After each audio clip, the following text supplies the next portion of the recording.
felon? Got community service? SUPK can help you with that. For sure.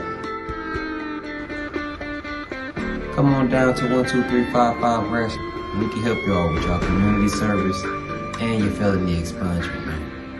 SUPK Detroit. Google it.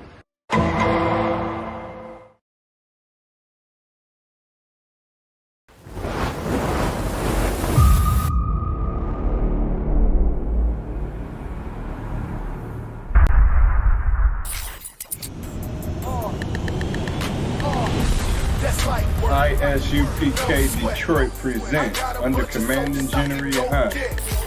ISUPK Detroit Community Service.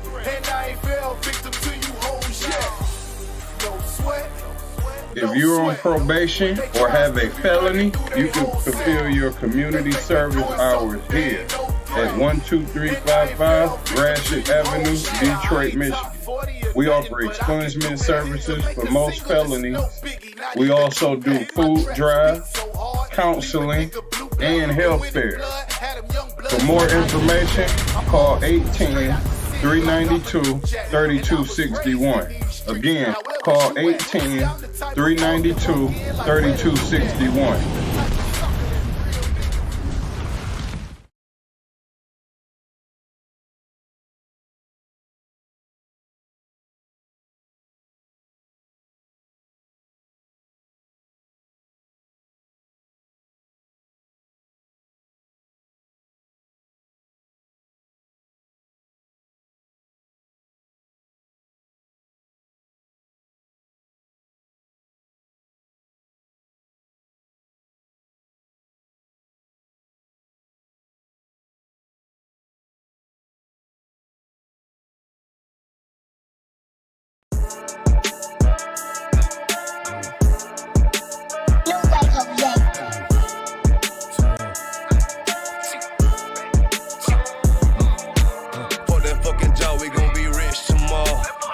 Fucking job, it ain't no more applying.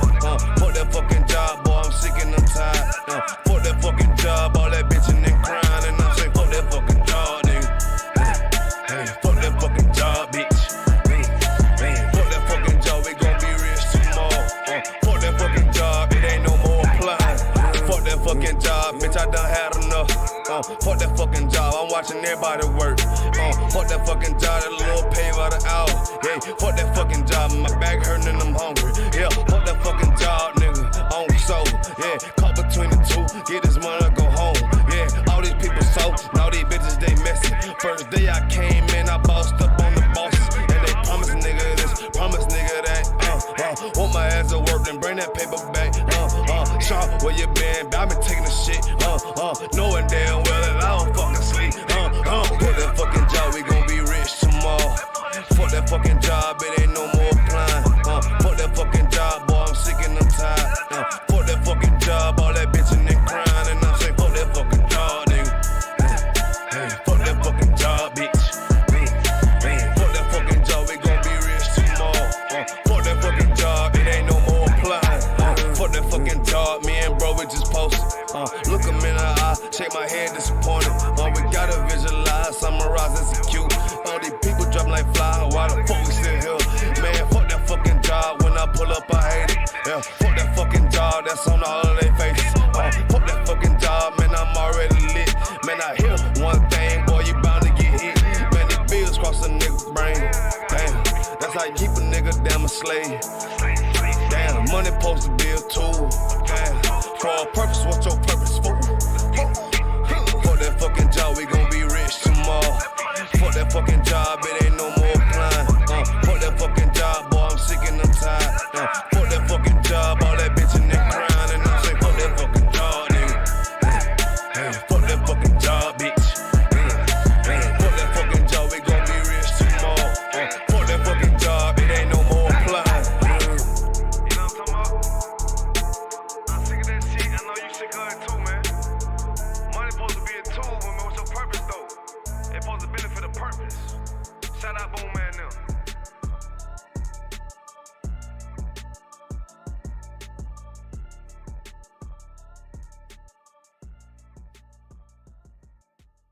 They want to do that shit. Yeah, nah. Push up position.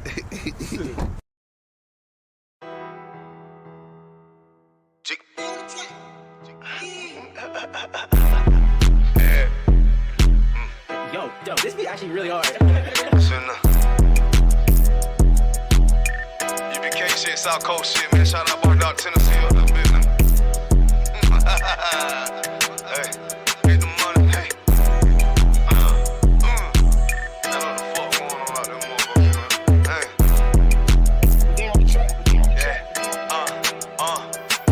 Hey, get the money, nigga. Taste the paper, bitch.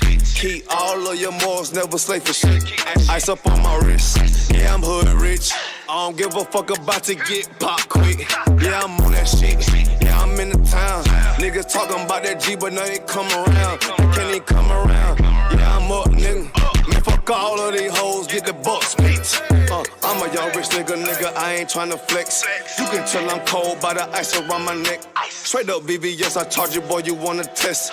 I don't get no shot about a nigga or a bitch. Boy, I love the life I live, cause a nigga keep it real. Nigga freshly hell, take that drip, but get your spill. I ain't little flip, getting pimped up out of his. I'm a straight G though, getting paper like a miso.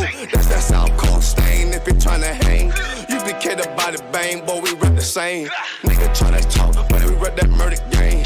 Get your ass pop, ain't nothing to a G. Hold up, bitches wanna fuck, but hell no, I don't pay no fee.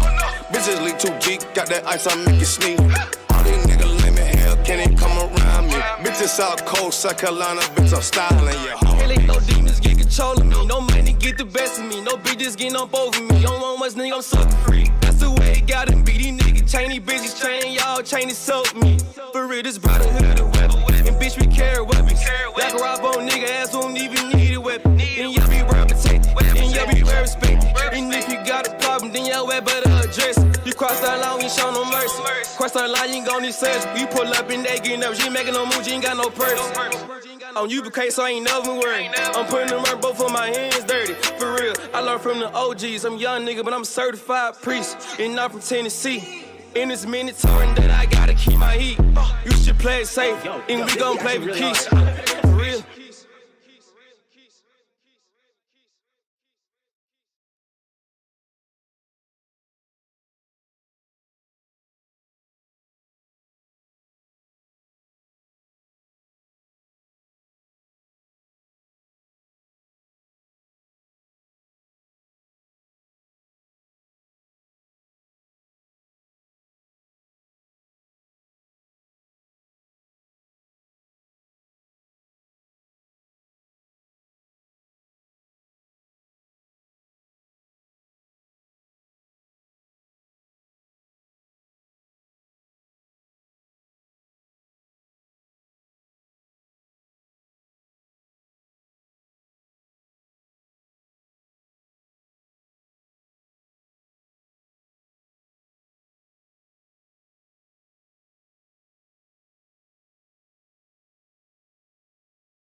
Mike was for the one of you can hear me. One in the chat if you can hear me. I had the mic off the whole time.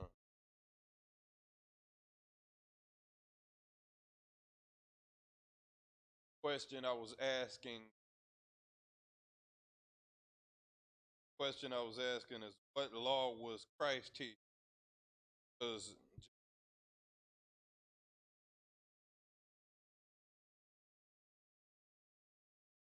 Josh DeBar, Officer Wilson, taking over for the law class for 5 years. How the laws of Moses can be applied in modern day society. The first question I was asking was, what law was Moses teaching?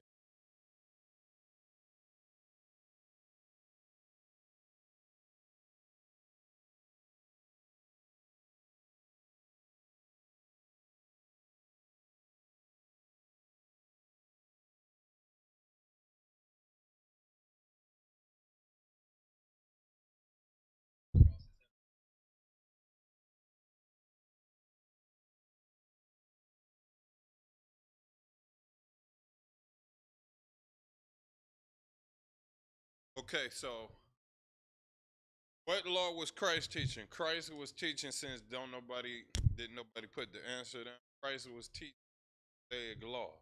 He was teaching out of the Old Testament because the New Testament written in Greek.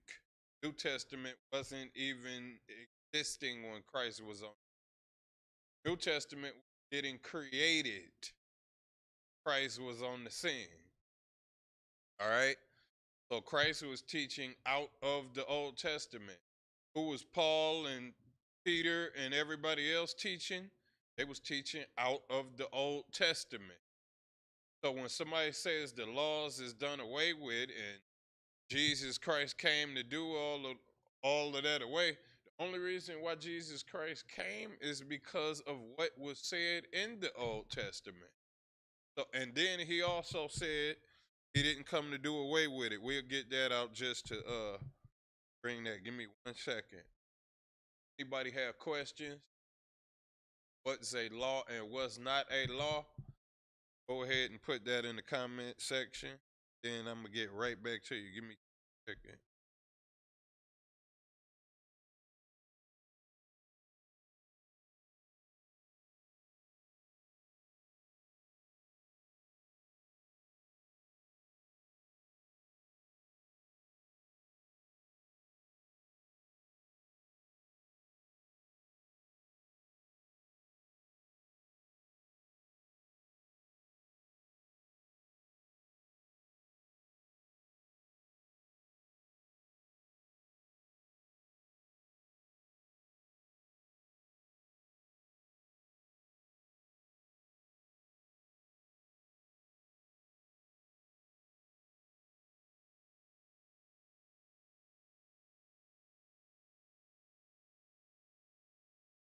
Teaching out of.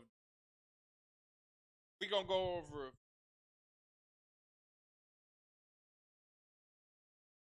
modern day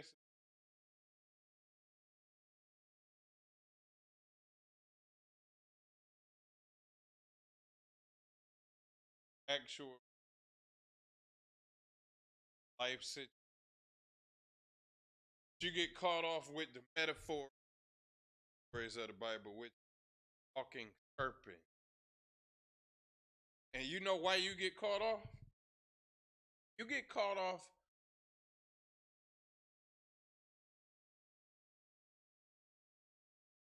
fiery dragons and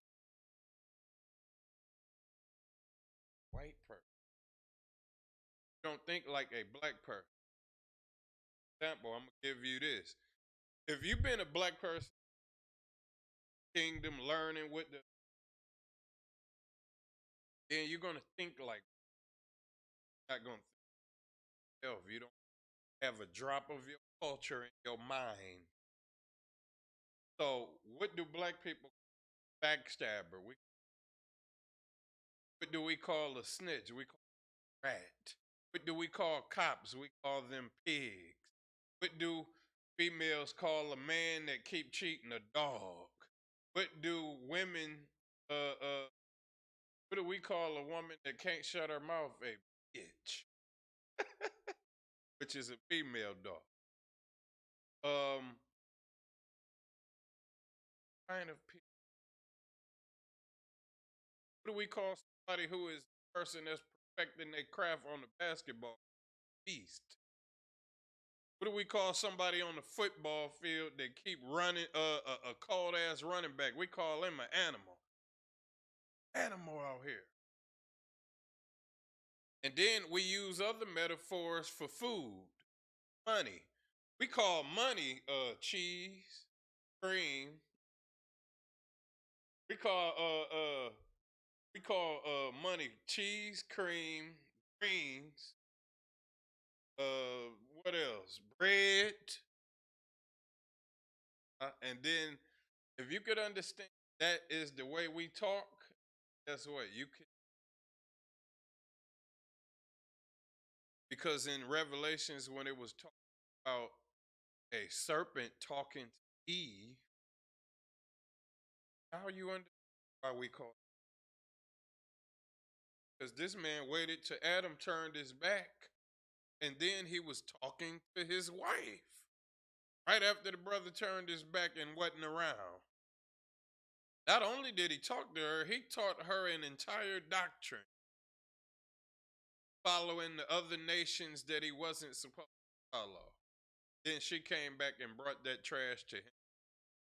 So if you could understand how black people talk, that is the number one key of understanding the Bible. Now that we got that out of the way, and why you don't seem the Bible is Texas Native American. Now we could get the part I was going to go. So, Christ was teaching the Old Testament. That means they by today, whole foundation of the New Testament, Old Testament. Get off into a few laws. Number one, got one of honor thy mother.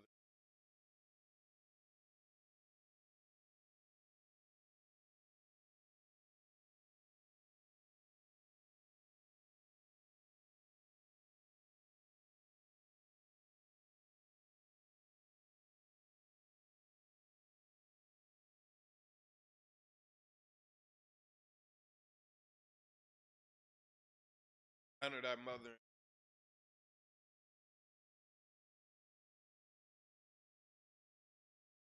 The answer.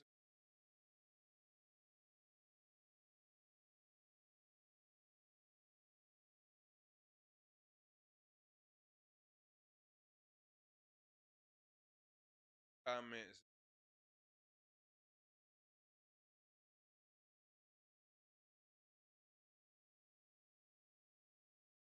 Put down what does it mean to honor your mother?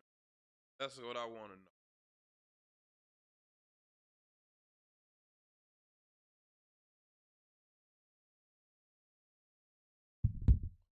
What does it mean to honor your mother and father? That's because I microphone. Microphone. Problem. I'll grab that other microphone.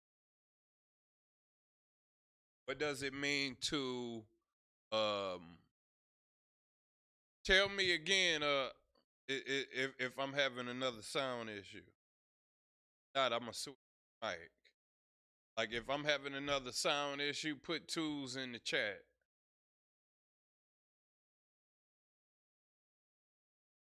I had to switch the microphone. So what does it mean to honor thy mother and thy father? Let me.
All right, honoring your father and mother is all statutes.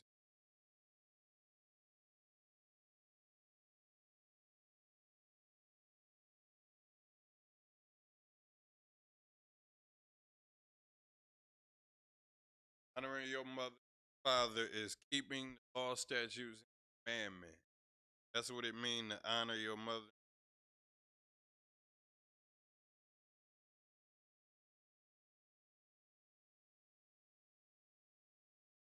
There it is. It's built kind of Exodus 12 and Exodus.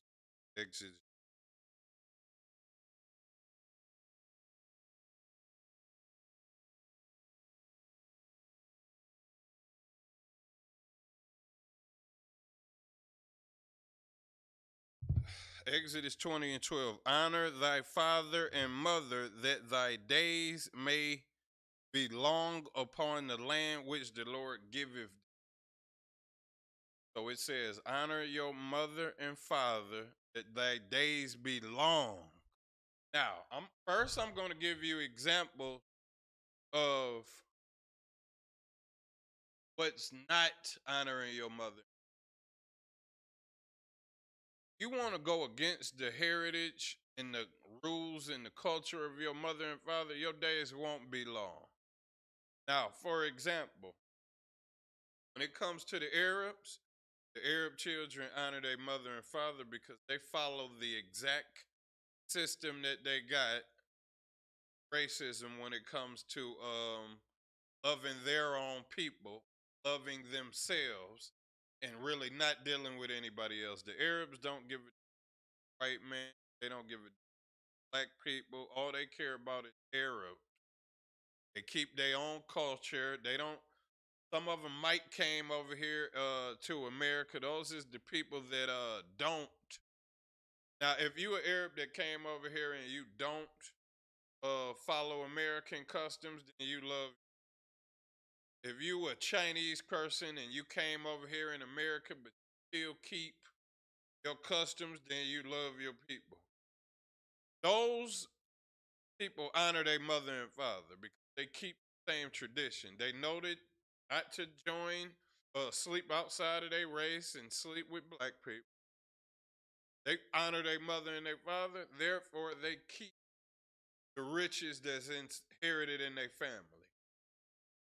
But black people are supposed to be the same thing, but we honor our mother and father.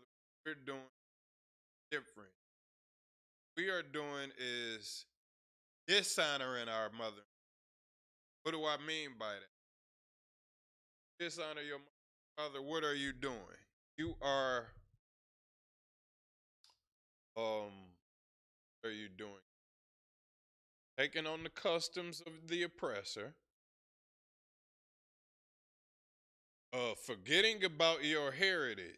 That's another thing. You forget about your heritage. The Arabs, the Chinese, the white man, they never forget. You forget about your culture and you follow other customs of other people. This is why it's important for us to keep this law today, because if we decided to seek out the culture that we had, we would be going into, first we would start off where we came, where were we at before we got here in America. And we would find out that we ruled over Europe in the Dark Ages. That's one thing we would find out, and we would find out that Jesus Christ, Moses, Ezekiel, and all kind of prophets are painted on the walls of Europe. Guess what color are they? Black. And then when you find out about the Dark Ages, you'll end up understanding why the Renaissance period happened, where Caucasian European people decided to paint over the black images of prophets. It was all over Europe. Then when you keep seeking history, you'll find out that before ruled over Europe, Roman Empire split up into two halves. Black people was on Western Empire and some of the Romans on the Eastern Empire, and later on down the line, we took over that. Half of the black people that got chased out of Rome from the Romans that killed Christ ended up in West Africa. Then you'll figure out that we're the Israelite. Because those curses and those actions happened in Deuteronomy and all throughout the Bible where it told us to flee into the mountain. And when you see desolation and right? So that's why it's important to learn your heritage, because Black, Hispanic, and Native American Indian heritage, which I've been trying to build up to, guys, is Bible. We are the children of Israel. Bible. This is why it's important to honor our mother and father, because our mother, Abraham, Isaac, and Jacob. Our forefathers is Abraham, Isaac, and Jacob. And if we keep their customs, then what we would do is separate from the other nations instead of celebrating Halloween and St. Patrick's Day and idiotic Samhain festival. That's why it's important to not celebrate, but honor your mother and father. Keep traditions. And let me get you the scripture that I was going to give you. Lord told us,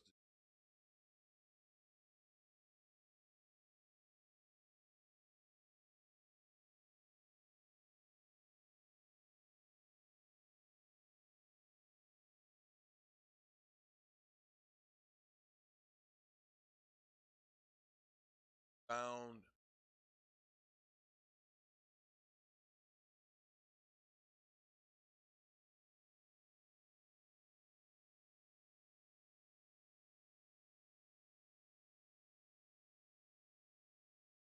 scripture in Deuteronomy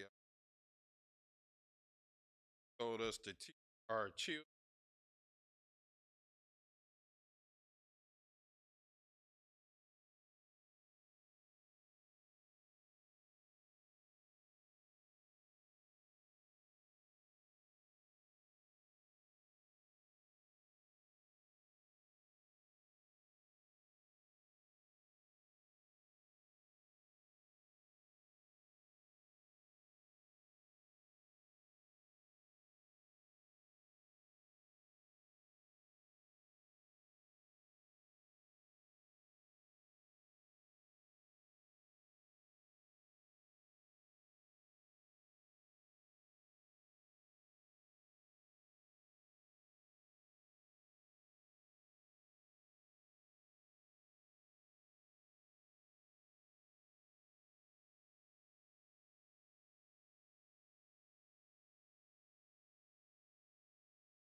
All right, let me get.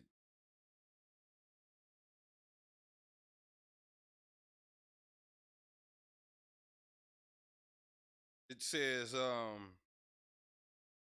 in these words, this is Deuteronomy 6 and 6. And these words which I command thee this day shall be in thine heart.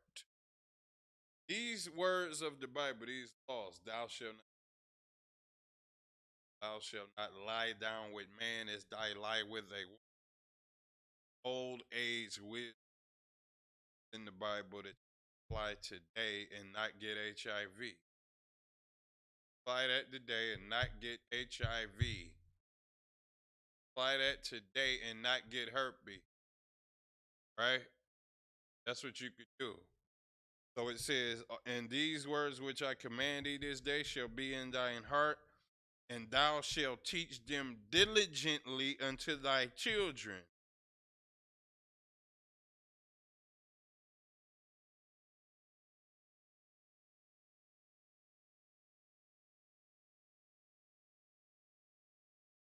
Fast enough. Thy children.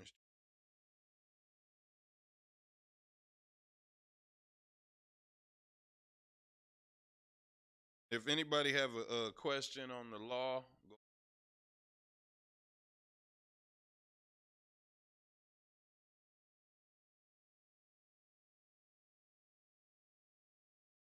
teach them to thy children.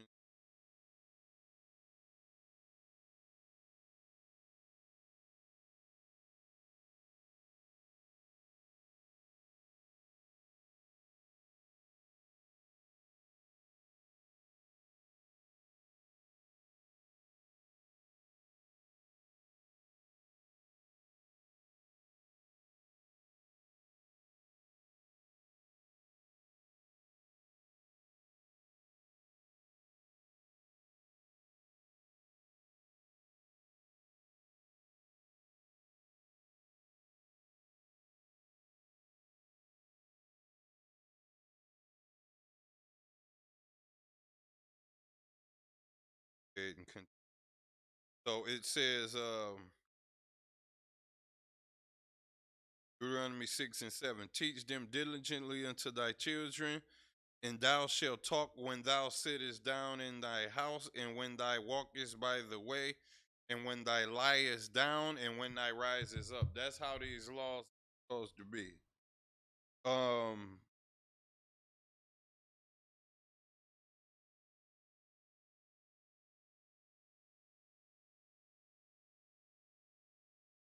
All right, now, when I was bringing up the children part, I want to keep along with the class. I can't find that scripture where it actually in there. So I'm going to give you an example of what I mean. Your oppressor, he taught oppression to his children and his children's children. Their grandfather sat down with them and told them about how it's a good thing to hate Negroes, wetbacks and spigs, those names that started off in 1619 and 1492, those names are still being called to you to this day because they taught their children. And if you could teach your children to have morals as blacks, Hispanics, and Native American Indian people, then guess what? We would be in a better situation. And it is so important that you keep this up. Our foundation got to be the Bible. It has to be. I'm going to explain the laws that's in this Bible so that you can understand why it is important. I have to go to a little bit in Deuteronomy 8 a little bit. All right, so it says,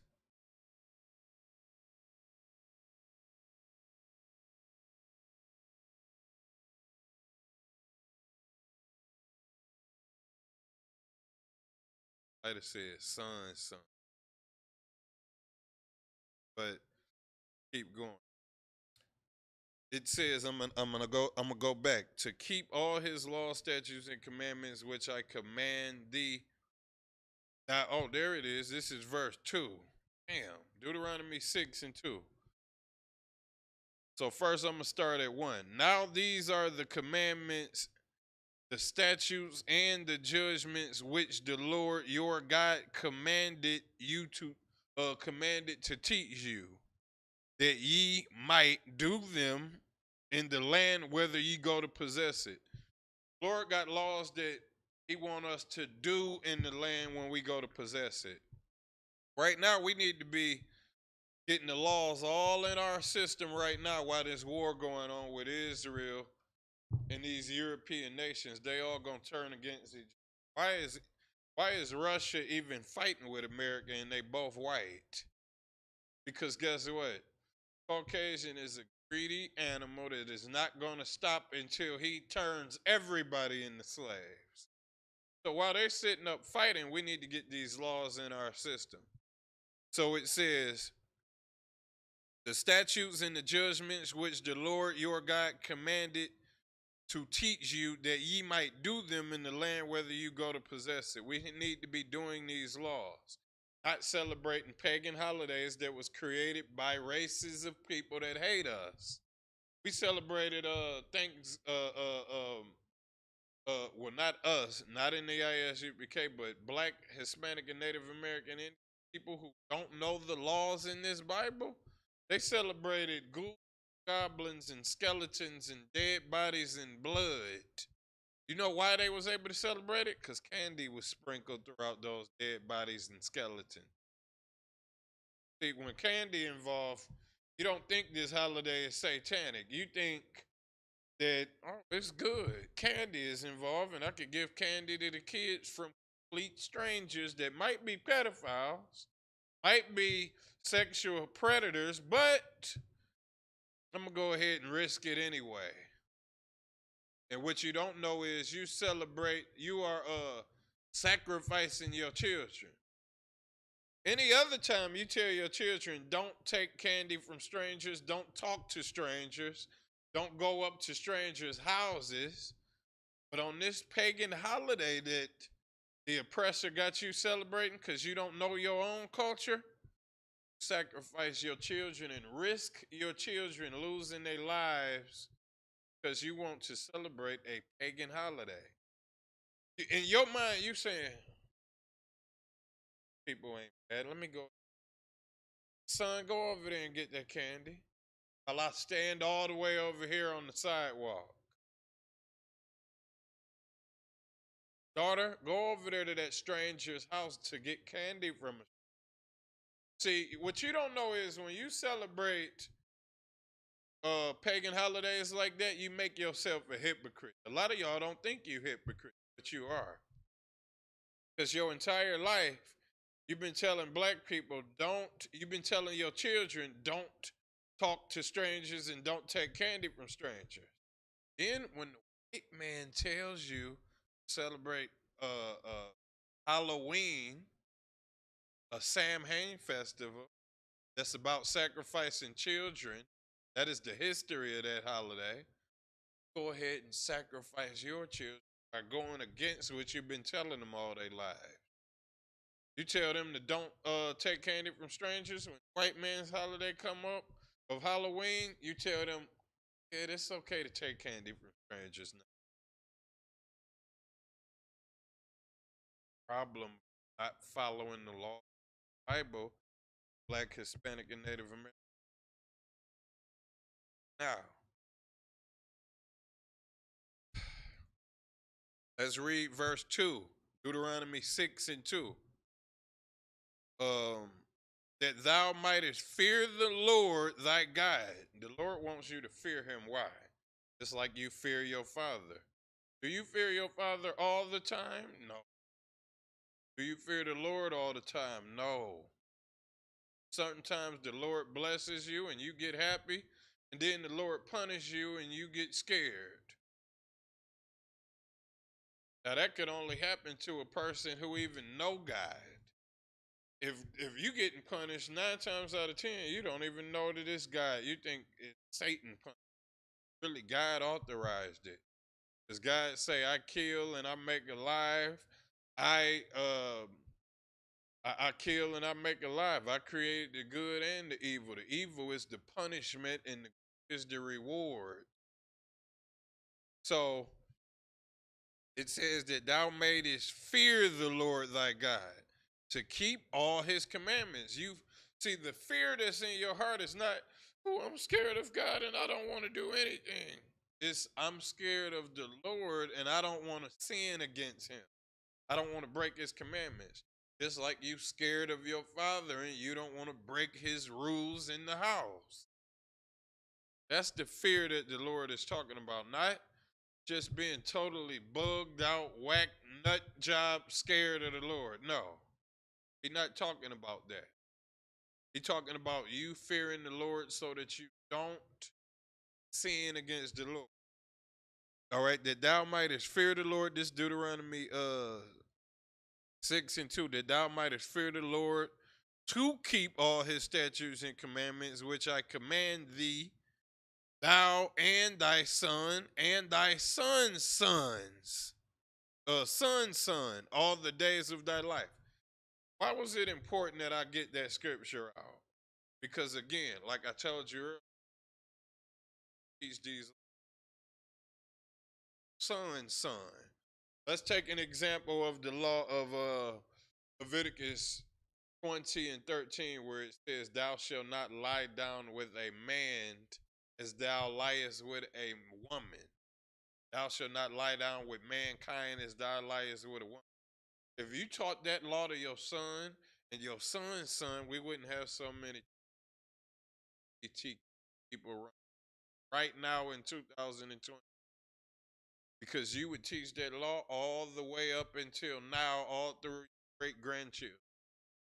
And your grandchildren would be telling your great grandchildren stories about how their great grandfather was strict on laws and why it is important to keep these traditions that he passed down. And then we would be perfectly fine.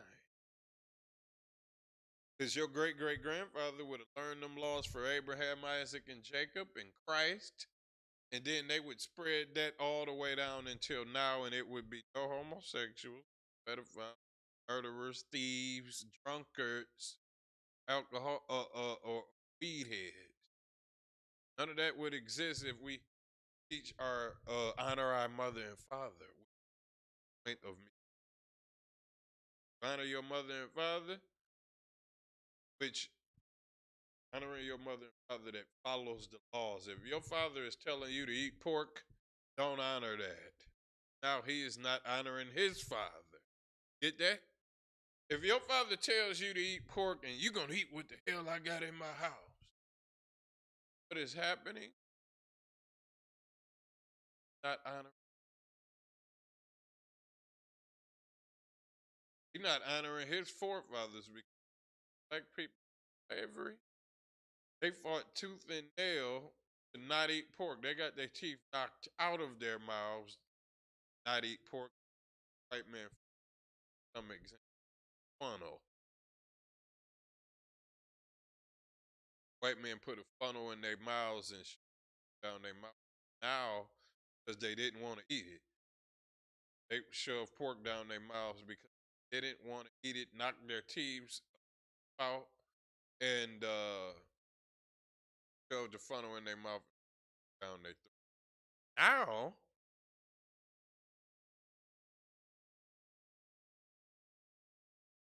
can't stop, can't even wake up and eat anything other than a bacon and egg sandwich. You eat ham sandwiches for lunch. See, in breakfast, you eat bacon and egg sandwiches. At lunch, you eating ham sandwiches. And then by dinner, you eating pork chops. It's a 3-course meal for you. That's how bad we done learned the customs of other nations. And what is the customs of other nations? Let me get that. Tell you why you should have honored your mother. Let's go to story of not Nimrod. That is, yeah, Nimrod. Go to the story of Nimrod.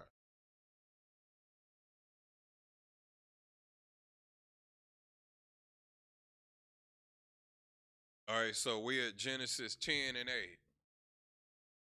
Now, our forefathers, Abraham, Isaac, and Jacob. Jacob come from, he came from Abraham. Abraham came from Noah, which Abraham came from Shem, which came from Noah. So Shem is the lineage.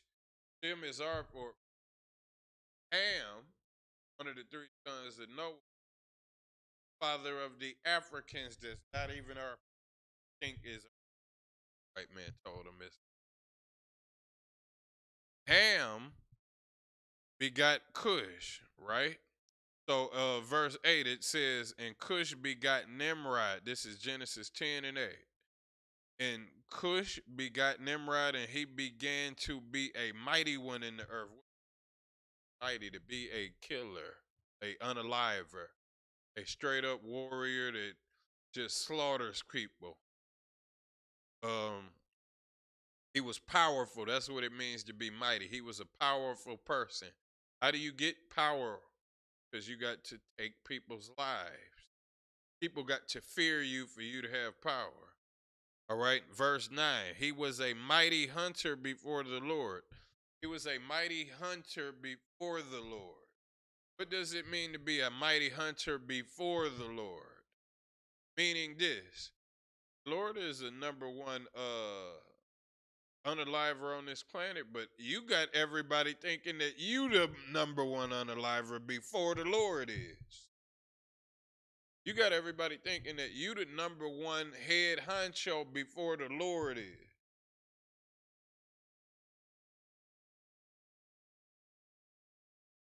What are y'all, cowards? Somebody ask a question so I can answer. Think I don't know what I'm talking about? Ask the question. Ask a question about the Bible. Ask any question about. All right, so he was a mighty hunter before the Lord, meaning he thinks he got everybody thinking he's number one killer on the earth and everybody fears him. But it's similar to that.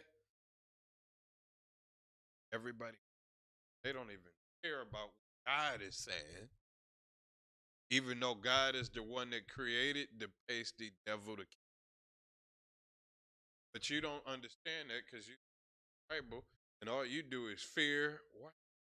That's why you celebrate their stupid holidays that don't make sense. See, if I told you, let's get a bunch of skeletons, dead bodies, and blood and throw it all over the house and celebrate, man, and chill and eat, you would think I was satanic with skeletons, dead bodies, and witches and all kind of crap in my house. Since candy is involved and the oppressor told you it was okay, you think that this is a thing of think that it's you think it is good. You don't think it is evil. Think it is good to give your kids candy from strangers, witches and goblins, skeletons around your children. Think it's a good thing. Verse 9 it says, this is Genesis 10 and 9. He was a mighty hunter before the Lord. Wherefore it is said, even as Nimrod, the mighty hunter before the Lord. See, I think I was got to get. I think this. I might be skipping.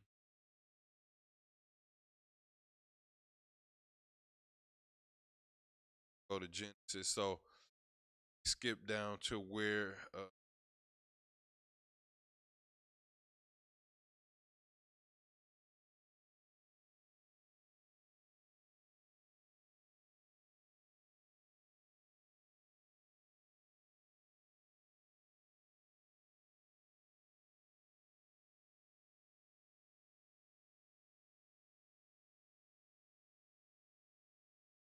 for the ark.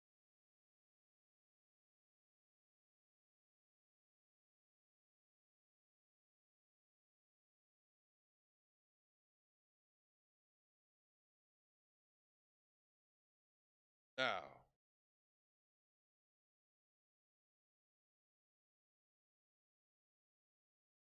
So Genesis 11 and 1, it says, "And the whole earth was one language and one speech." All right. And it says, "And it came to pass as they journeyed." Now, why was they of one speech? Because Nimrod wanted. Now, the Lord already created different languages. See, this how you gotta think deeper when even one sentence being said. It says, "And the whole earth was of one speech and of one language." Why was they of one language? What was there be? What were there before? What was the difference? Let's go to verse 2. It says, "And it came to pass as they journeyed from the east that they found a plain land in Shinar, and they dwelt there. And they said one to another, 'Go to, let us make brick and burn them thoroughly.'" They heat treating bricks. "Burn them thoroughly, that they had brick for stone and slime for mortar." All right. "And they said, 'Go, let us build a city and a tower whose top may reach unto heaven.'" You building a city and a tower whose top is reach unto heaven, meaning sky. Why are you doing that? Because you want somebody to idolize this giant ass build. Everybody, and then everybody was one language, so you told them to do it. It was people in other places who had this language, brought them all together for the purpose of building a idealistic tower. What Nimrod did. And uh, it said, "And they said, 'Go, let us build a city. Let us build a city and a tower whose top may reach unto heaven. Let us make a name.'" This is the part. "Let us make a name." What was people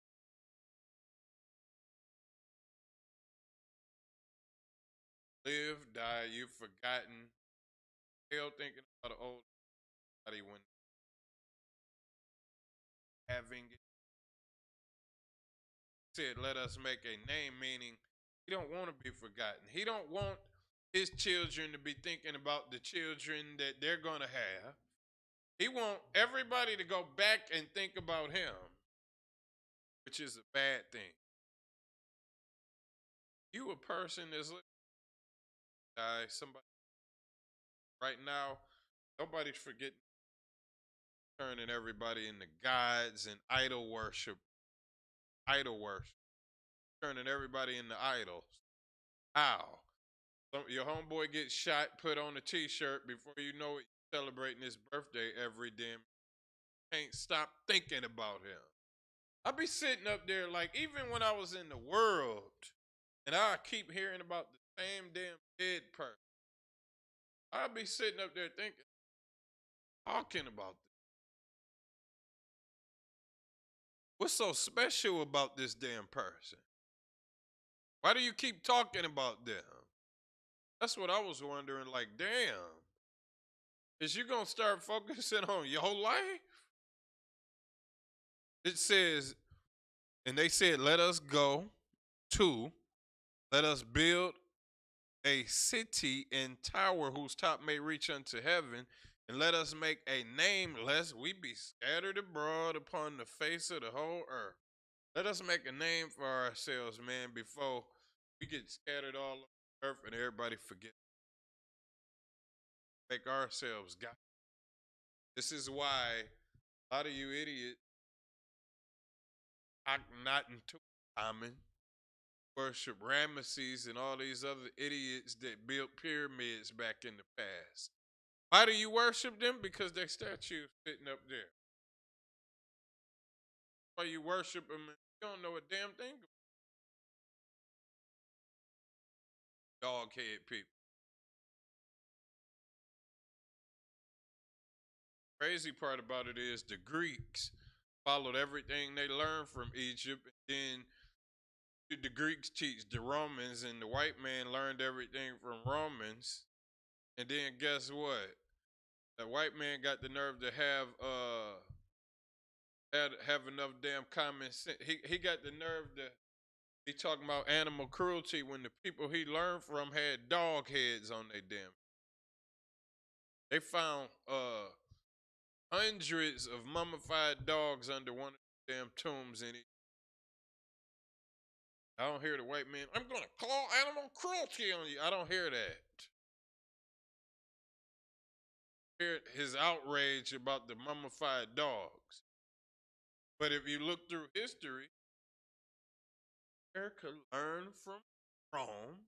They copied everything from Rome. That's why your dollar bill has a eagle on the back of it and a Egyptian pyramid.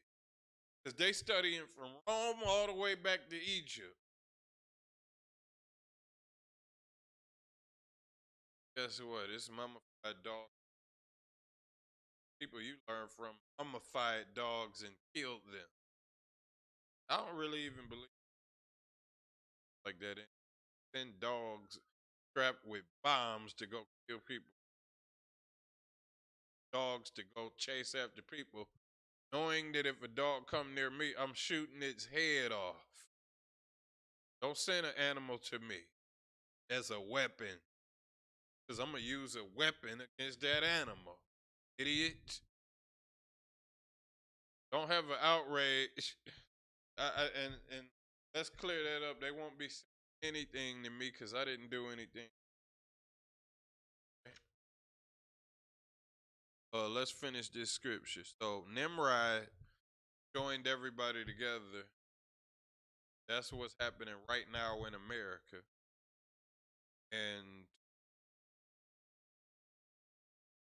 learn from that. We honored our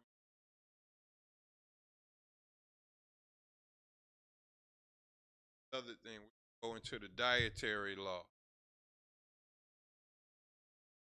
Leviticus. Leviticus 7.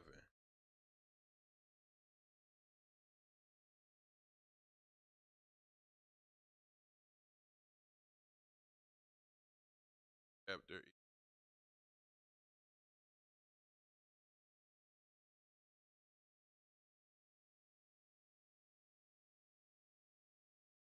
Okay, so here.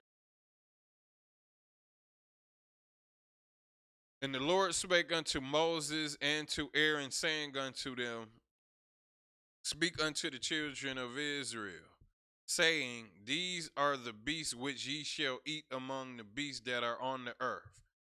Beasts, we talking about animals, we talking about cattle, we talking about footed creatures that eat grass and roam the earth. Whatsoever parteth the hoof and is cloven footed. So this animal got to have a parted hoof and it got to be cloven footed.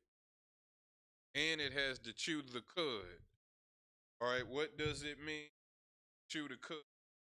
This animal has two stomachs. When he eats grass, he regurgitates the grass and chews it back up in it seconds. Right, that's what it means. Chew the cud. Among the beasts that ye shall ye eat. So any beast like a cow, sheep, a deer, goat, a elk, buffalo. These is animals you could eat that roam this. Chew the cud. They cloven, right? So nevertheless,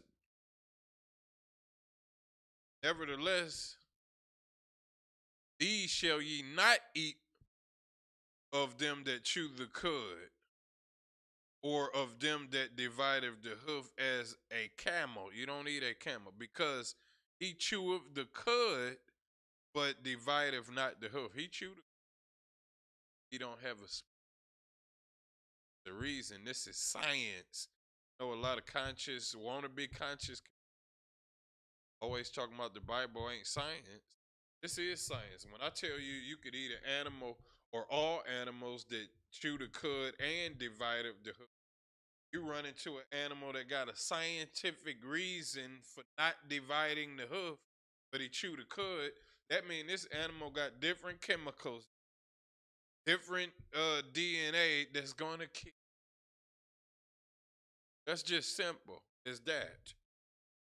So you don't eat a camel.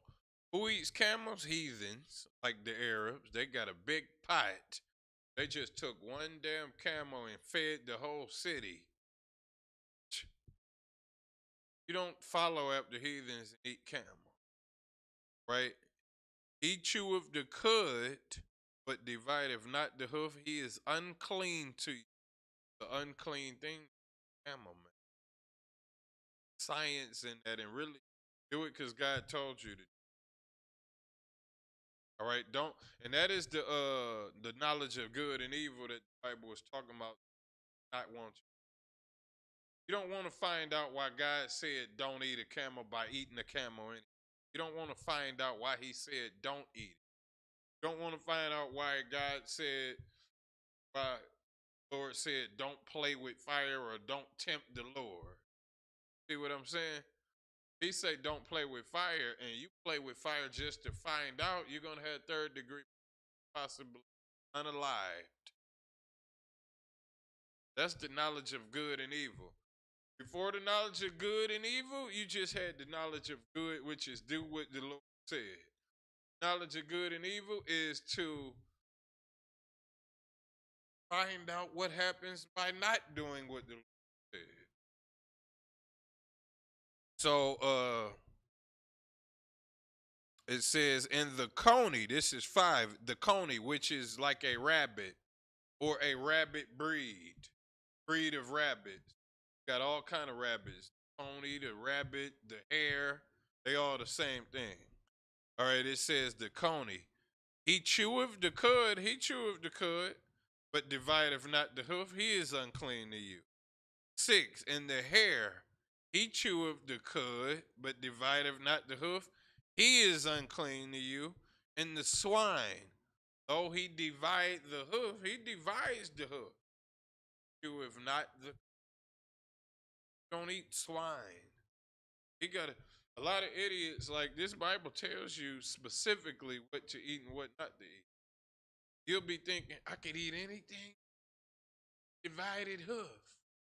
You run into a pig. Oh, he got a divided hoof. No. He chew the. He eat grass. No, pigs eat anything.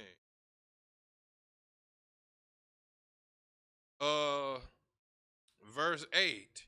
And of their flesh ye shall not eat, and their carcasses you shall carcass ye shall not touch, they are unclean to you. Now let's go to the things that are in the water. These yet shall ye eat of all that are in the waters. This is the stuff you could eat that's in the water. Whatsoever have fins and scales in the water, in the seas, and in the rivers, them ye shall eat.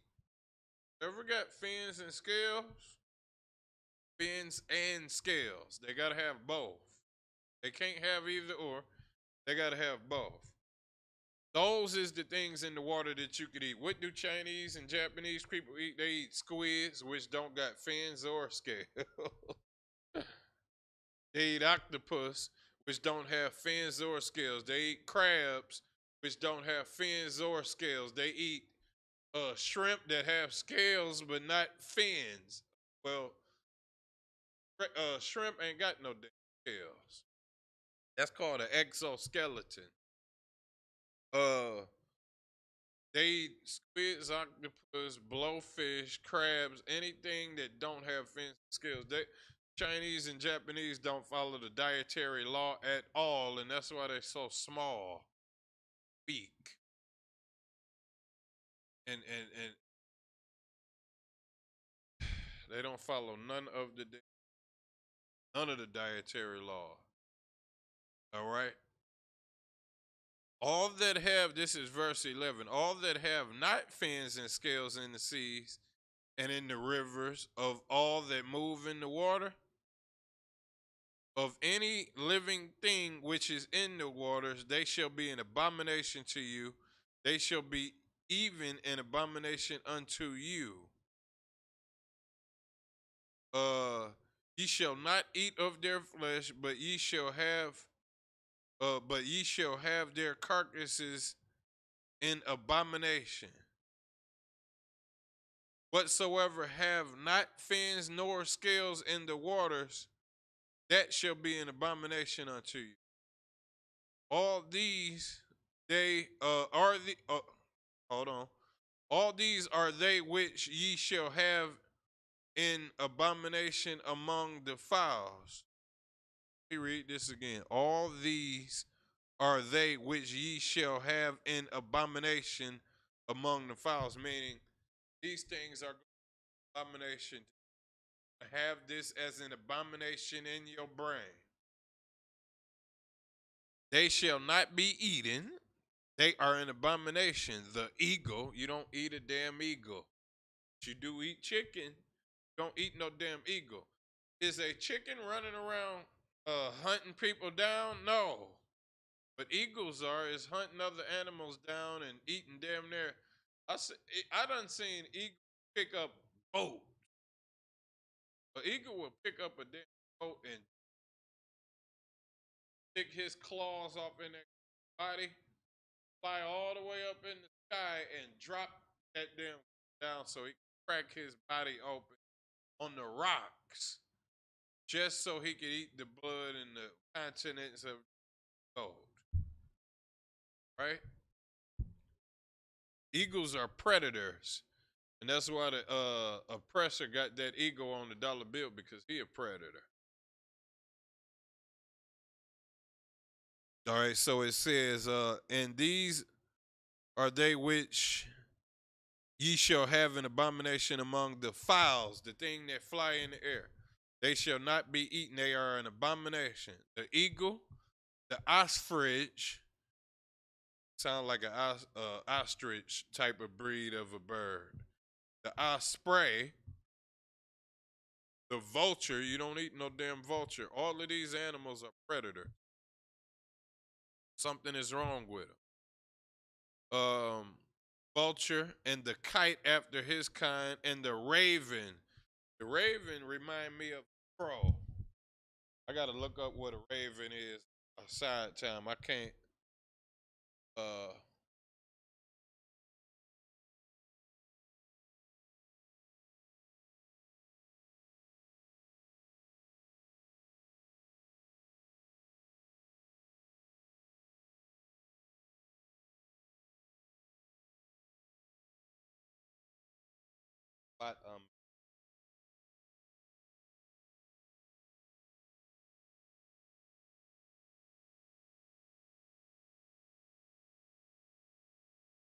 11. So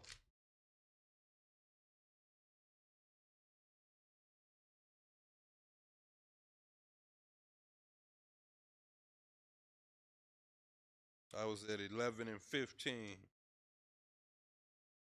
So the raven after his kind and the fowl.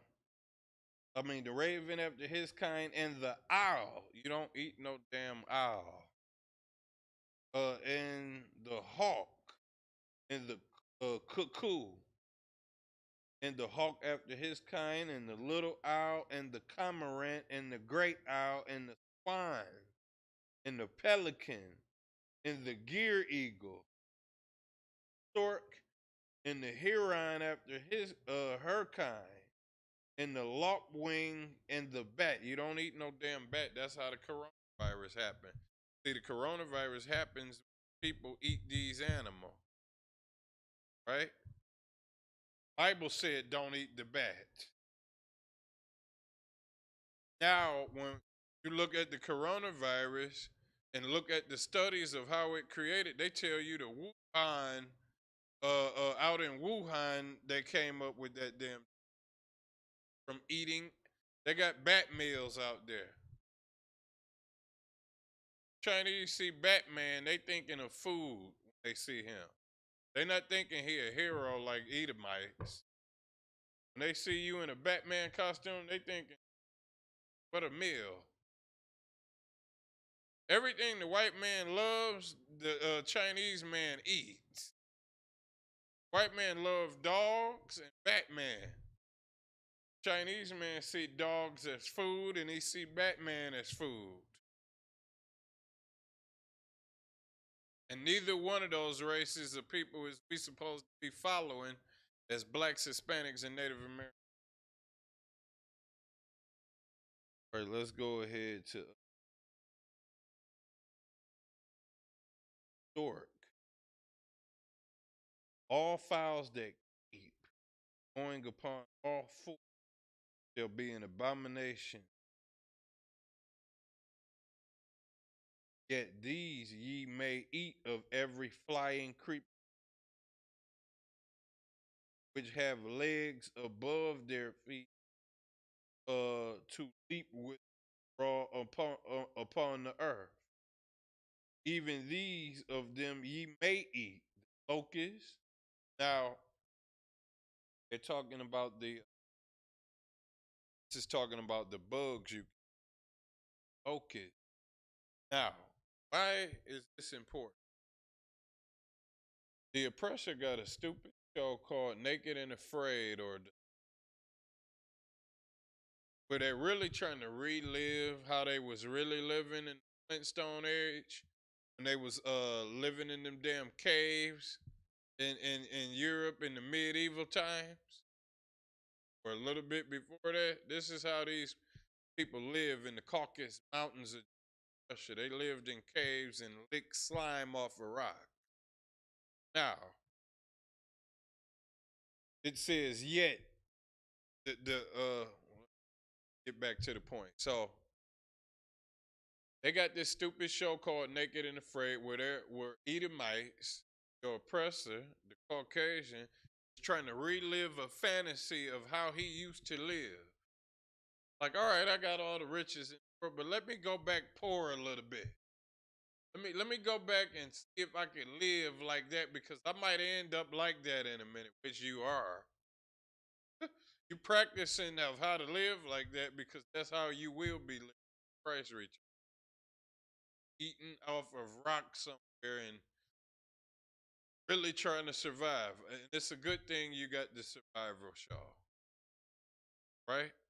So they're trying to relive the thoughts of how they used to live. And what they do is go to survive. They act like, what would you do if you were stranded on a rock? If you were stranded on some mountain somewhere and it was no food, you was in some deserted island, what would you eat? And then they always end up digging up the ground, finding some nasty crab, finding some this catfish or some old fish that don't got fins or scale. Or the fish might have scales, but it don't got fins. Fish might have fins, but it don't got scales. Some slimy, carnivorous fish. So they'll find something like that to eat, which don't got nothing to do with how the biblical. Then they seduce the entire world to where the rest of the earth is thinking, oh, to a bad situation, find crabs. I know where to find fresh water. Bible just said, this is Leviticus chapter,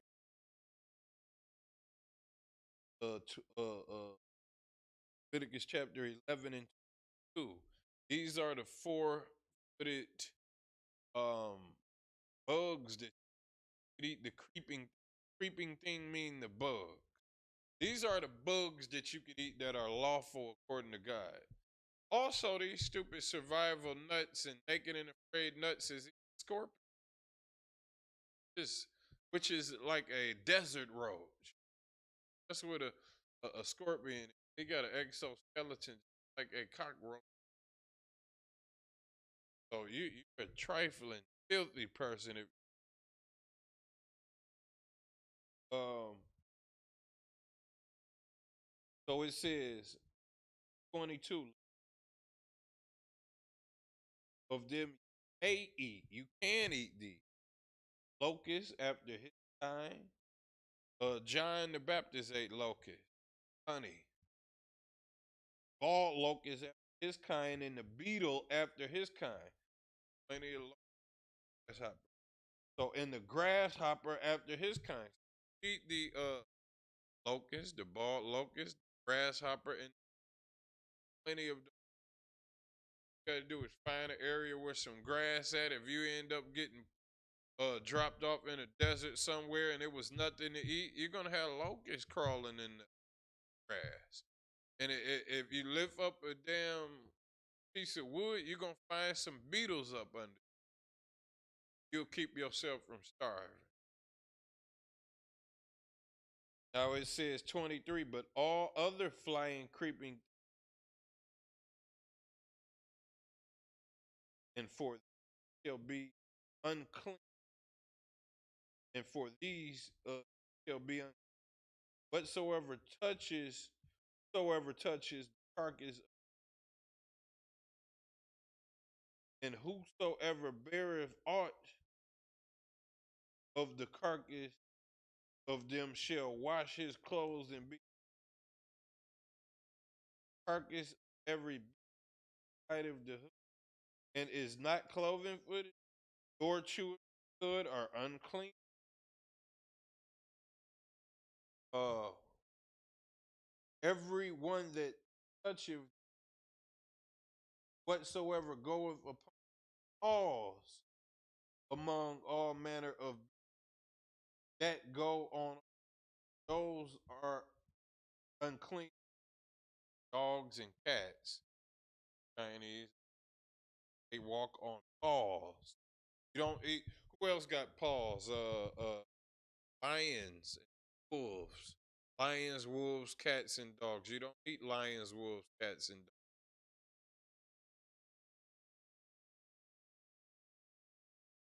Carcass of clothes, they are unclean.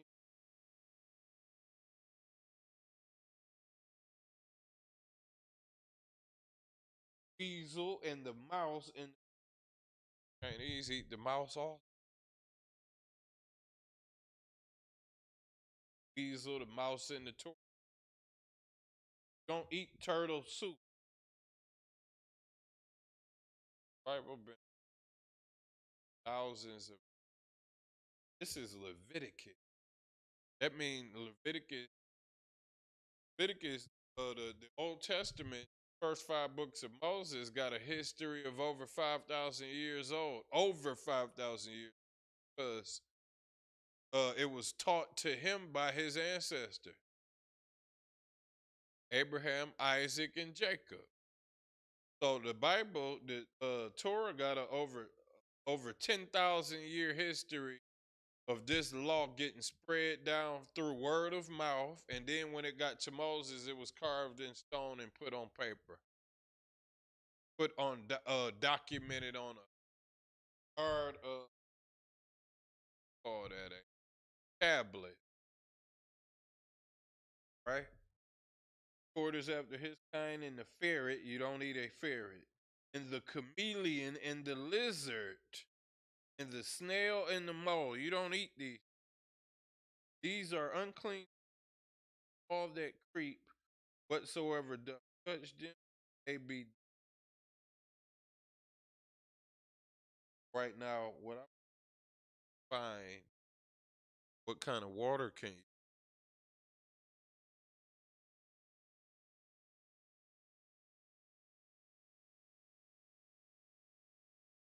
like can grape also?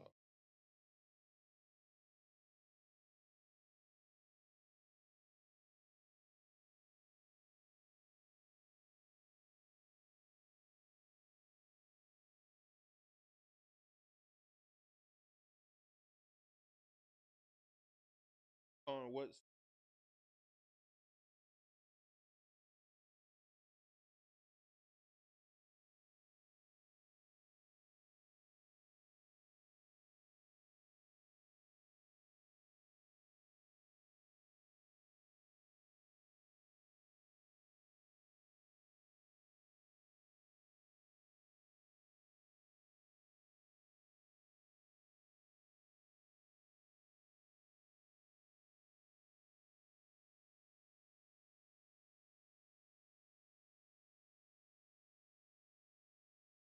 All right, let me see. Let me get to the water part.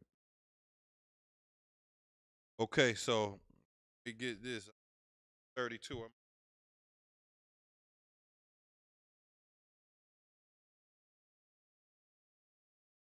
Upon whatsoever of them are dead, fall, it shall be,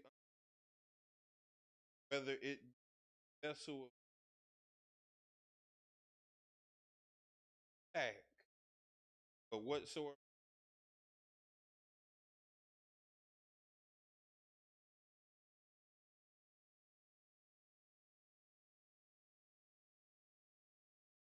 So it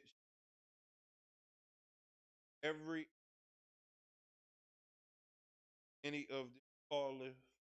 So like if a fall on your earthen vessel or your skin clothes, it'll be unclean.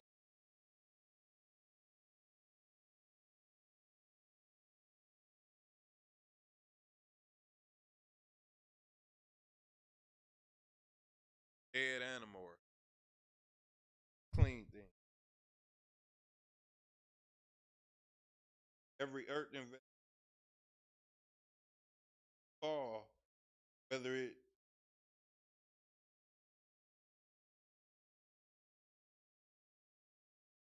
and ye shall break it of all meat which may be that on which such water cometh shall be all may be all drink that may be drunk in every such vessel shall be unclean. And everything whereupon any part of their carcass fall shall be unclean. Whether it be oven or ranges for pots, they shall be broken down, for they are unclean, and shall be unclean to you. Nevertheless, a fountain or pit wherein there is plenty of water shall be clean. But that which touches their carcass shall be unclean. That ain't the one where the water is at, because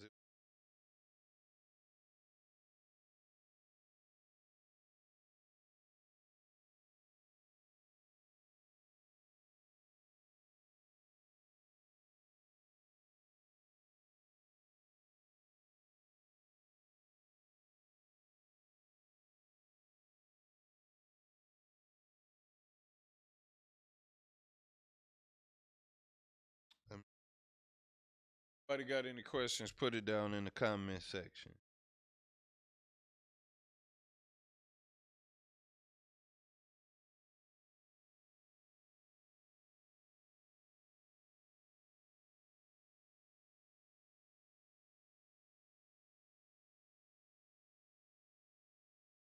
Ring or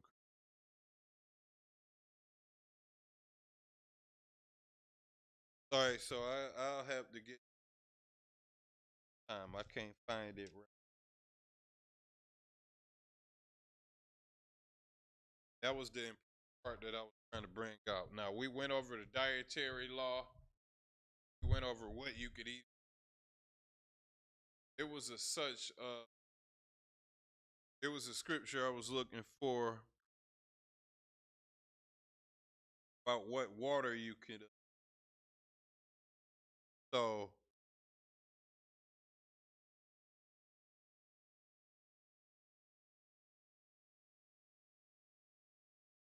what water you could drink. So to sum it up, is water that you could drink that is running like that is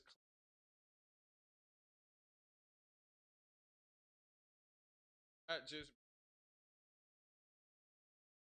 Let me give you scientific. A lot of times when all of the getting like you might see a lot of green moss on the rock. that mall up to the rocks, and it is like the rocks is a filtration system. So a lot of the water running is uh this is the thing that goes back to naked and afraid. Naked and afraid, filthy is fine with a sitting there. Got nothing but that water, algae, just stuff floating around. You get a cup of that water and it's a million tiny microscopic bugs floating in that thick. A lot of these, and you see my face right now, it is disgusting. People on Naked and Afraid are drinking parasites, and it's about a million parasites in that fine swamp water they done drink. They try to do is boil the damn. They think cleansing. Certain of those bacterials don't even die out at a certain. By the time damn animals die, you done.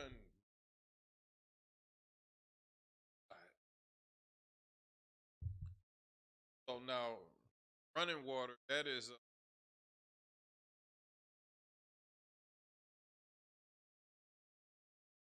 that's where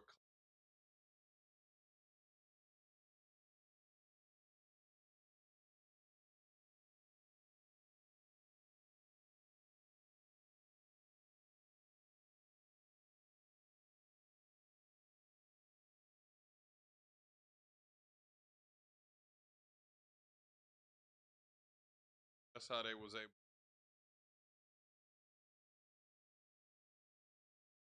follow nature,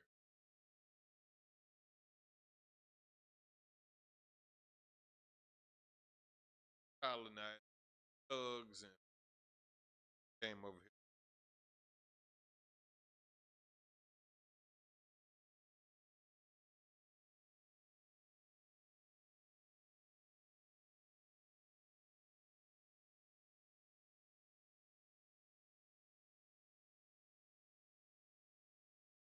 Those kind of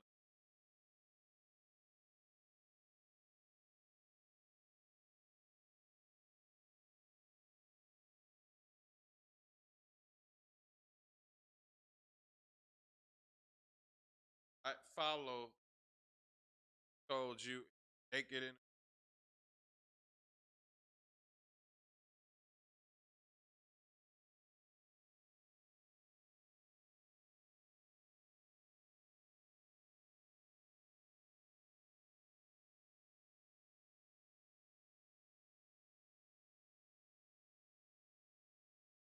oh, that's because I ain't got this mic. You can hear me now. Tell me if you can hear me clearly right now. Now that I'm talking directly in the mic was facing sideways. Just put a 1 if you can hear me clearly, or put a 2 if the sound is still going in and out.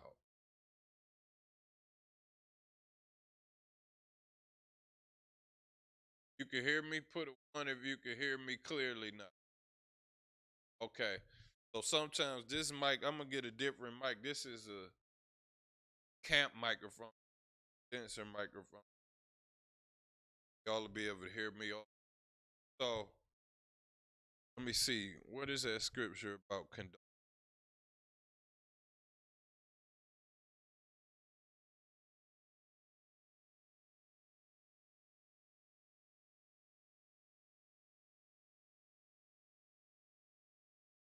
Shave her head. All right, so I'm going to break this down. I think that's in Deuteronomy. Yep. I shall bring her home. That's Deuteronomy 21 and 12. Now, a lot of people in the conscious community, they think that the Bible condones RAPE.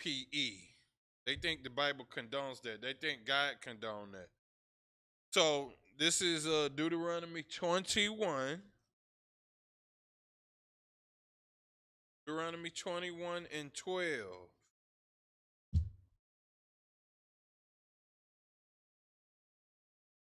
I'm going to break this down for all the idiots. Deuteronomy 21 and 12. So let's go to verse 10.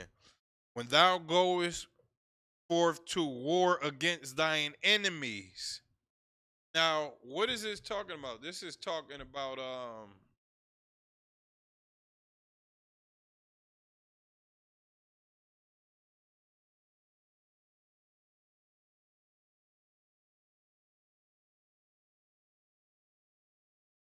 Israel had enemies.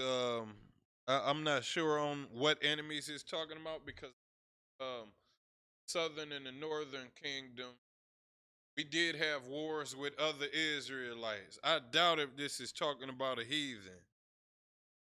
So we were talking about Israelites, right? You might have an enemy that wasn't following the law that lives in a different area, and you done went to war with your own damn family. That's what it's talking about. So it says, I'm gonna get a clear breakdown on who it's talking about. I doubt if it's talking about a heathen. So it says, when thou goest forth to war against thy enemies, and the Lord thy God have delivered them into thine hands, and thou hast taken them captive. So you go to war. The Lord delivered them in your hands, because what does that mean? That means you wasn't going to win that war unless you had the spirit of the Lord on you and you was following the law, statutes, and commandments. Deuteronomy, that one, not sleep.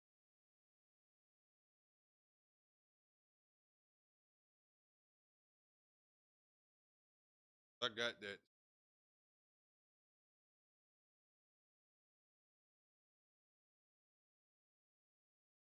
Interracial marriage, that's Deuteronomy 7:3. Now this is all the way and can't be talking about with another nation. But again, I'm still gonna get clarity. So now go to war. The Lord delivers the people in your hands because you won that war and you had the lost that you had the Lord on your side that time. Not that the Lord fought the damn war for you, but you had the spirit of the Lord, and Lord wasn't against you. He wasn't helping you fight, but he wasn't against you. A lot of people in the community, conscious community, they think the Lord fought the whole damn battle for you. All right, and thou and seest among the captives a beautiful woman, and has desire unto her. Now, you done delivered, you done fought them. You see among the captives a woman that you desire, right? Now, what is going on? There's war and blood everywhere. You could let her go and she could go ahead and get killed. That's one choice you have.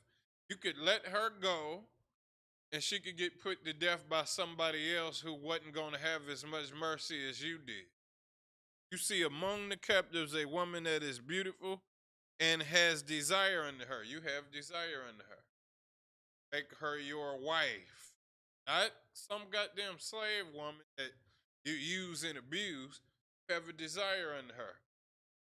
Right? So it says, thou wouldest have her to wife. That was the next line. And has a desire unto her, and thou wouldest have her to wife. What does it mean to be a wife? A person I take care of, a person that I have same laws that apply to a wife in this Bible. I'm using them laws with this woman. That means when sometimes I'm not thinking too much and she gonna be a helpmeet unto me, I let her help. I let her help me out on bills or this or that. This person is gonna be my wife.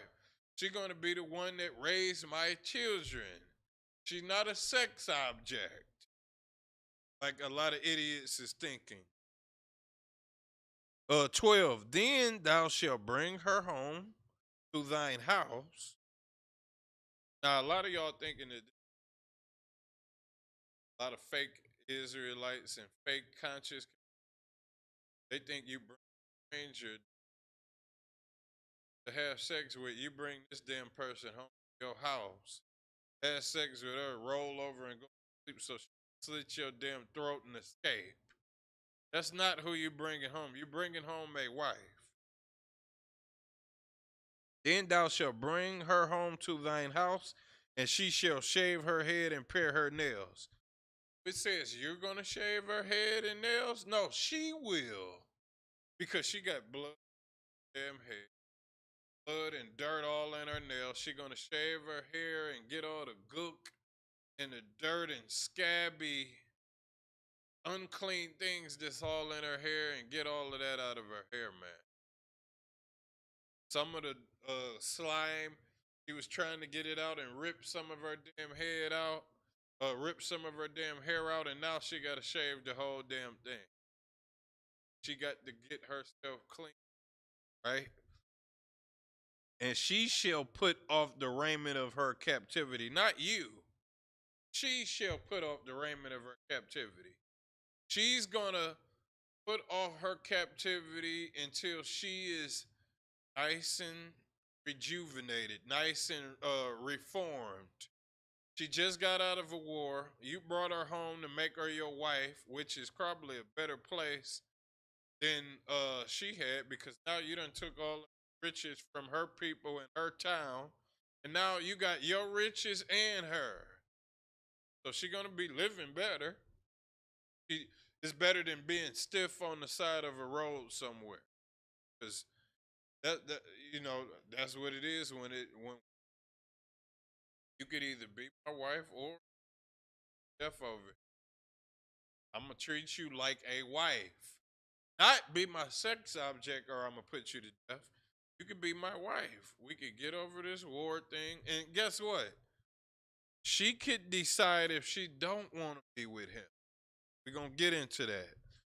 She put off the raiment of her captivity, of from off her.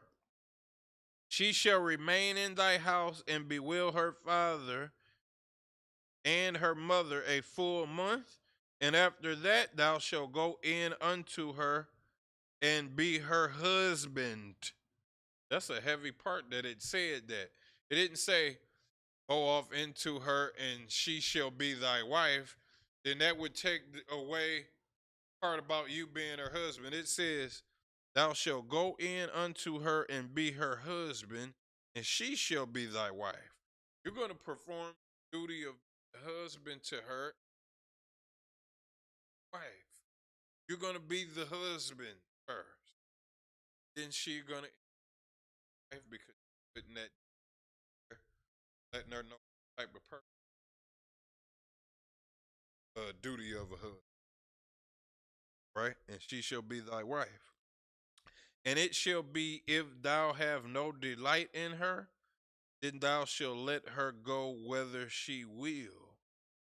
But thou shalt not. All right, now let's find out the delight in her. If thou shalt have no delight in her, what does that mean? Not she might be, commit, might be spiteful, killing her father and family at war. Now, think about the psychology, and decided to save their daughter. Could have died. She don't run away. She was like, all right, I'm a cat. Don't kill. Really grateful that she bewailed her mother and father for, cut her hair, get all of the dirt out of her system, and out of her hair and mouth and eyes, and then you become a husband to her, marry her. You treat her like a husband and you marry her and she's your wife.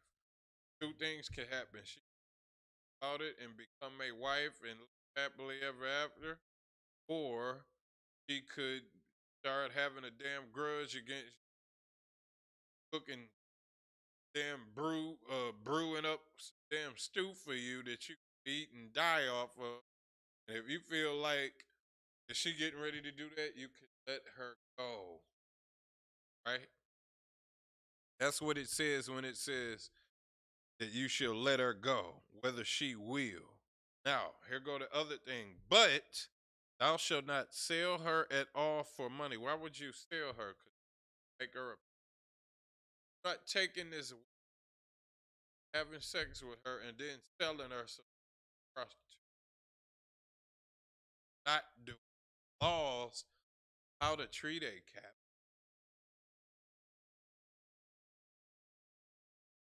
There's laws on how to create treat a captive woman that you want to make your wife. You don't sell her.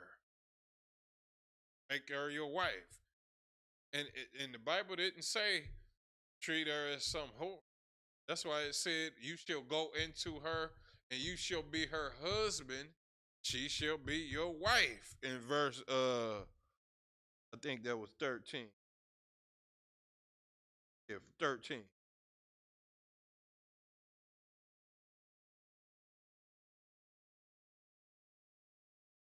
Yeah, that was 13. So, and it shall be, if thou have no delight in her, then thou shalt let her go. Let her go. What does it mean to let her go? I'm letting her go. She wanted to go. I keep her here? No, I let her go. Why? Because it too didn't say put her out. I'm letting her go.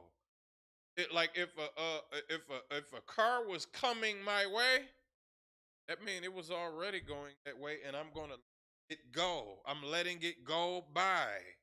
If I'm in the way of traffic and I get out of the way of traffic, then I'm letting the car go.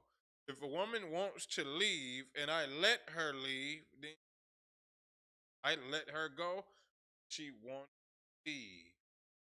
I let the car go by because it was already going. See that? She's not a captive in my house as a wife. All right? So, let's see. Let her go.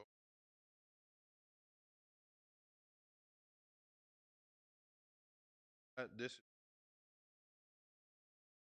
thou shalt feel whether she want, but thou shalt not sell her at all for money.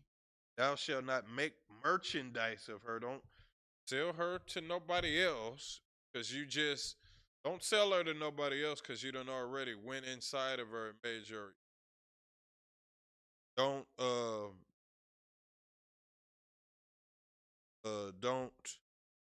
thou shalt not make merchandise of her because thou hast humbled her. Make no damn sell her. All right, now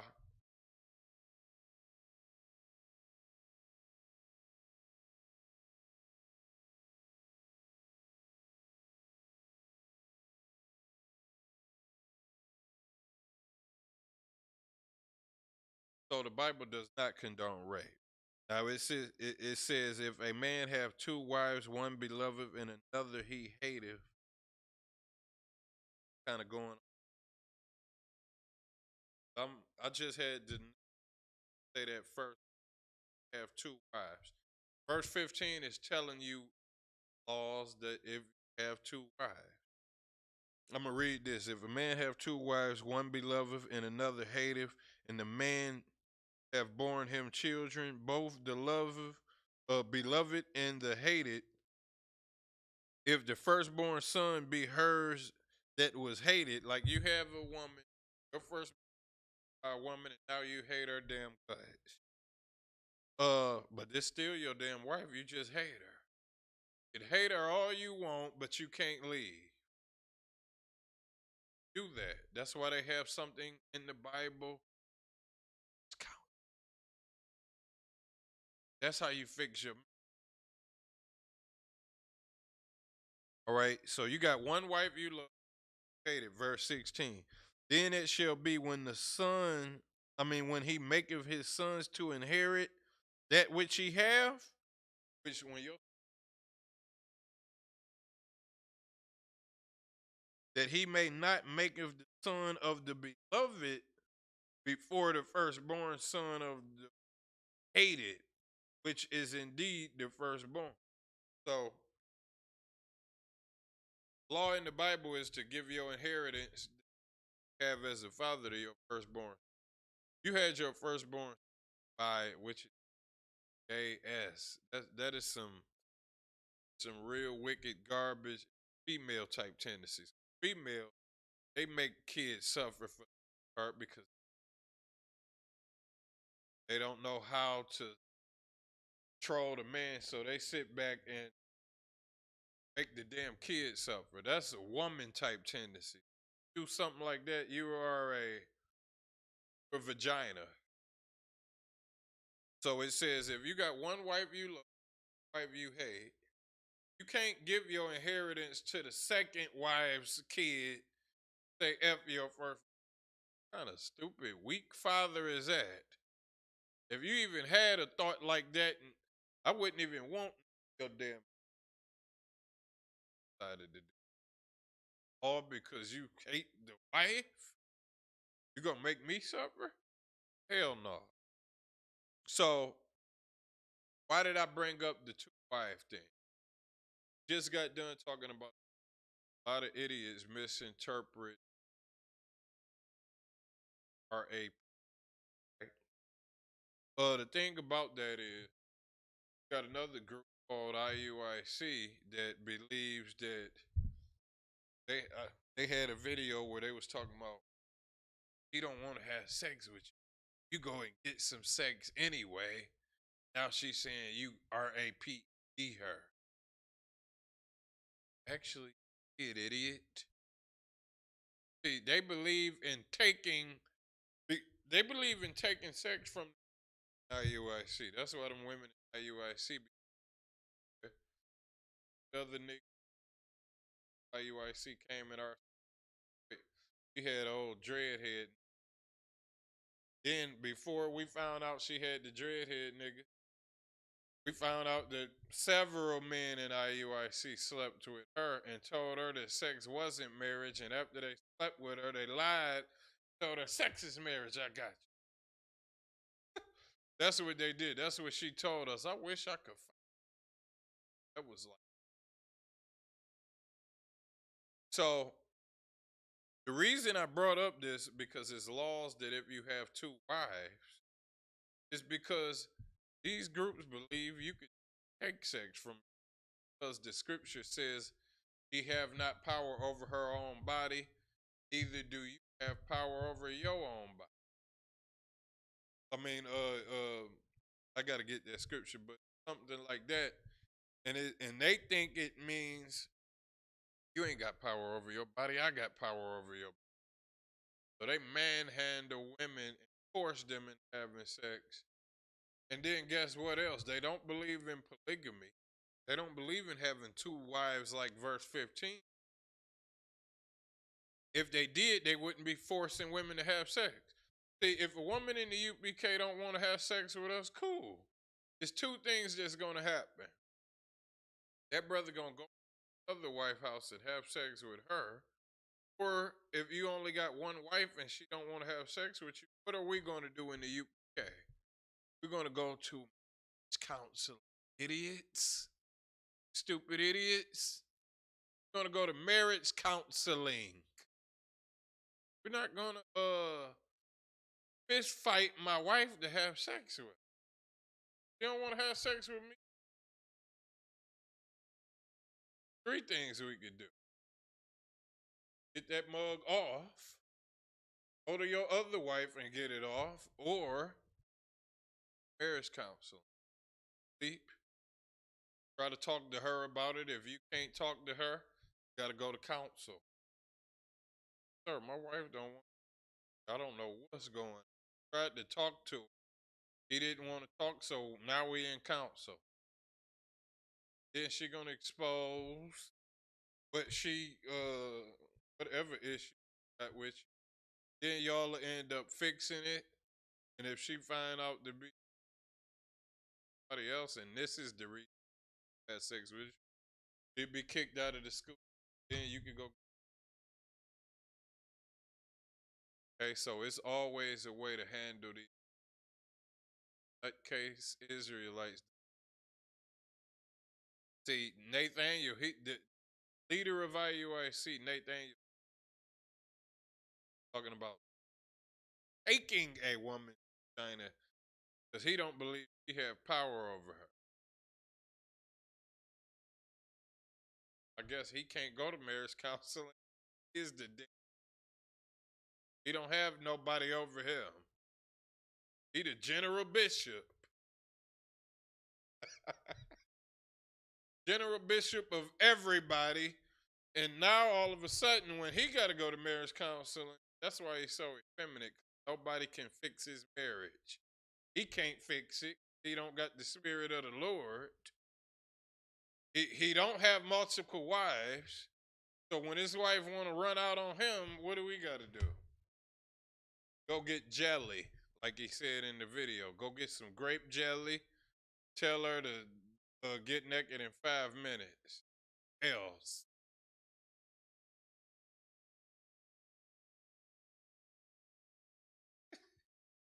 Damn. Marriage laws. So,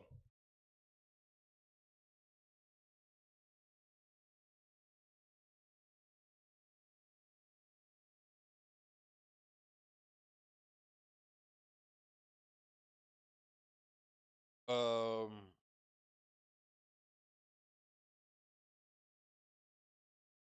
all right, so now let's go to verse 17.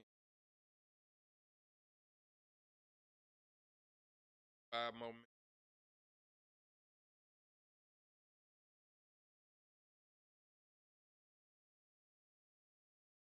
All right, now, firstborn, knowledge this. Firstborn, you are the first. Finishing up that scripture by giving double portion of all that he hath. Why? Guess what?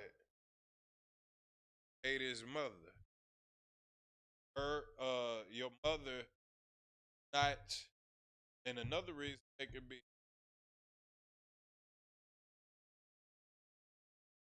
our first taking care portion of all that he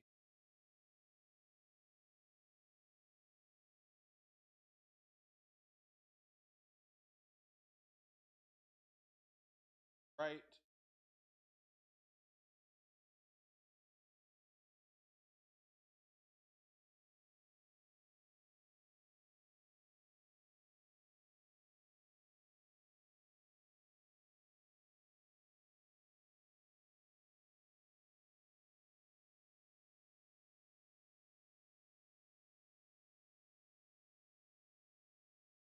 Hold on. Bible tells as if you got if damn parent. Lay hold on him, bring him, grab this, bring him to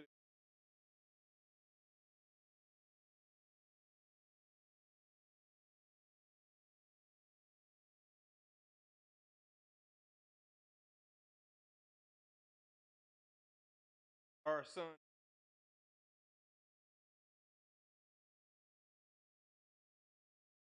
Glutton and drunkard, all the men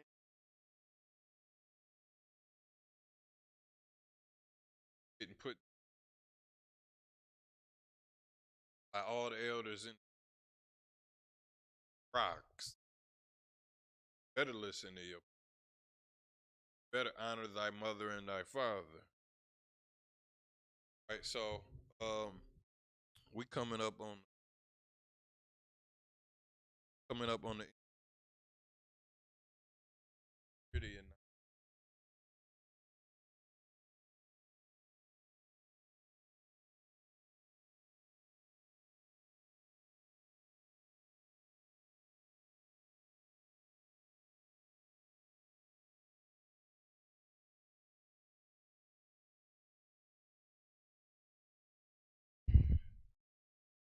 we are the ISUBK, started out of 1 West 125th Street, Harlem, New York, ruled for a new brother and sister. When a new brother and sister comes into the school, they are off limits for 6 months. They are to be saluted only. They are here to shed themselves of the world. If they need transportation, the teacher will arrange it. After 6 months, if a brother or sister has an interest in a particular person, he or she must get permission from the head to speak to a brother or sister. There is another 6 months in which the brother and sister will court each other. After this 6-month period, the brother and sister will get permission from the head to marry. Tithes, which is a commandment, Numbers 18 and 21, Malachi 3 and 8 through 10, means tenth in the Hebrew ma'ashara. 10% of any penny of any increase the Lord gives you, give to the Treasury Department or teacher priest fund. Free will offering for priests, not mandatory whatsoever amount you would like. Upcoming holy convocations is the Feast of Dedication on, I think it's December 7th. Give me a minute.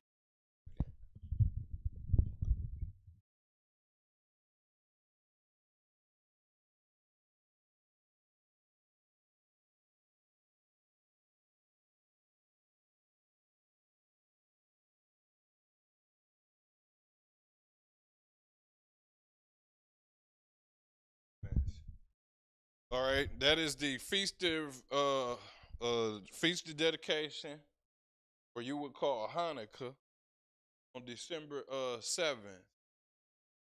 Yep, December 7th, 2020, Thursday. All right. If anyone again wants to be a trooper in the school, start wearing all black boots, shirt, pants, headband, and scarf. With that being said, shalom.